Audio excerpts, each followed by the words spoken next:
আমি নাকি আমার শ্বশুরবাড়ির সবাইকে জাদুমন্ত্রে বশ করে রেখেছি, এজন্য তারা আমাকেই বেশি ভালোবাসে। আর আমার শ্বশুর শাশুড়ি তো তার নিজের পেটের মেয়ের থেকেও আমাকে বেশি বিশ্বাস করে। Hello everyone, welcome back to my another video. আমি মিতুর জানালায় তোমাদের সবাইকে স্বাগত। সকালবেলা ঘুম থেকে উঠে আমার ভাসুরের ছেলে আমাদের ঘরে এসে প্রমিথিউসের সাথে খেলছে। প্রমিথিউসকে এখনো খাওয়ানো হয়নি, তাই আমি রান্নাঘরে চলে এসেছি লুডুস রান্না করার জন্য।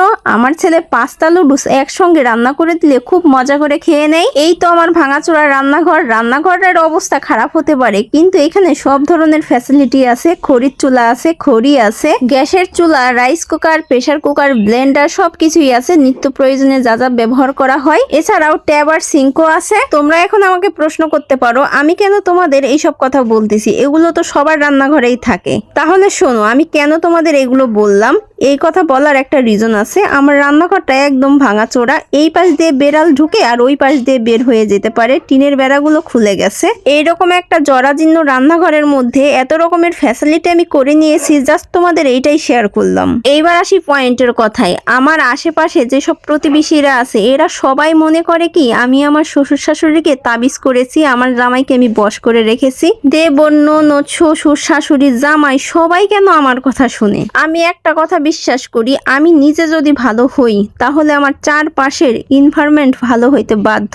আমি যেমন ব্যবহার মানুষের সাথে করব, ঠিক তেমন ব্যবহারই অন্য কেউ আমার সাথে করবে। তোমাদের বললাম না, ঘরের ভিতর বিড়াল ঢুকে এক পাশ দিয়ে বের হয় আর এক পাশ দিয়ে। আমি একটু সময়ের জন্য রান্নাঘর থেকে বের হয়েছি, এই যে এই দুইটা ঘরের সামনে এসে দাঁড়ায় রয়েছে। এই ভাঙার ভিতর দিয়ে ঢোকে আবার দরজা দিয়ে বের হয়। ওরা যে আমাকে কি পরিমাণে ডিস্টার্ব করে, তারপরেও আমি ওদের কিছু বলি না। কয়েকদিন আগে এই দুইটা কি করছে জানো? ফ্রিজের ব্লেন্ড করা মরিচ ব্যাগের মধ্যে ছিল, আমি জলের মধ্যে ভিজাই রাখছি যে একটু নর্মাল হোক, তারপরে তরকারি রান্না করবো ওই মরিচ বাটা দিয়ে।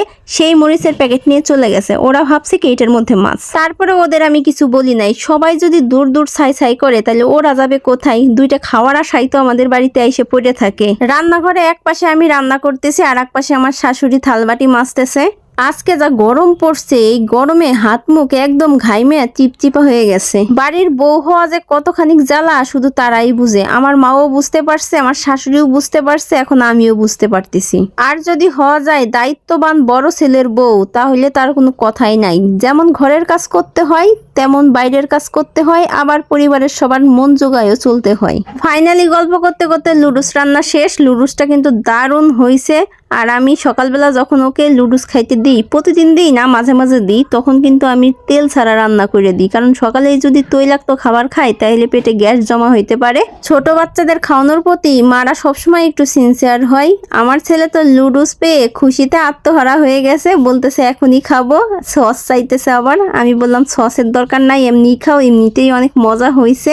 আমি যেরকম আমার মায়ের হাতের রান্না খুবই পছন্দ করি, আমার ছেলেও আমার হাতের রান্না খুব পছন্দ করে। তো সবাই ভালো থেকো, সুস্থ থাকো, টাটা। আজকের মতো এই পর্যন্তই।